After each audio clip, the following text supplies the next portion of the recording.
द्यावा पृथिव्योरिदमन्तरं हि व्याप्तं त्वयैकेन दिशश्च सर्वाः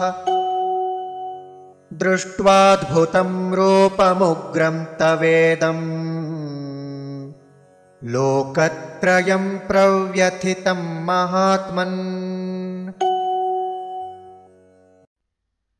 द्यावा पृथिव्योः इदम् अन्तरं हि व्याप्तं त्वया एकेन दिशः च सर्वाः दृष्ट्वा अद्भुतं रूपम् उग्रं तव इदं लोकत्रयं प्रव्यथितं महात्मन्।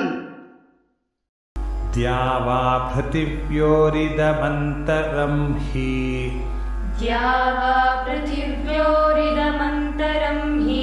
व्याप्तं त्वयैकेन दिशश्च सर्वाः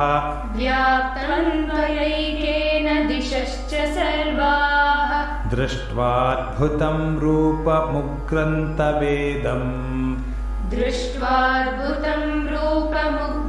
तवेदम् लोकत्रयं प्रव्यथितं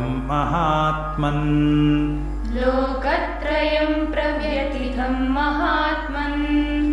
द्यावा पृथिव्योरिदमन्तरं हि व्याप्तं त्वयैकेन दिशश्च सर्वाः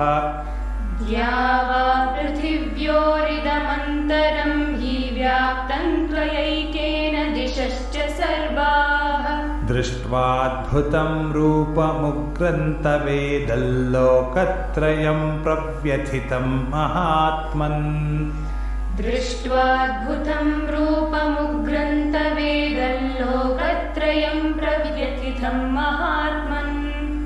द्यावा पृथिव्योरिदमन्तरं हि व्याप्तं त्वयैकेन दिशश्च सर्वाः दृष्ट्वाद्भुतं रूपमुग्रं तवेदल्लोकत्रयं प्रव्यथितं महात्मन्।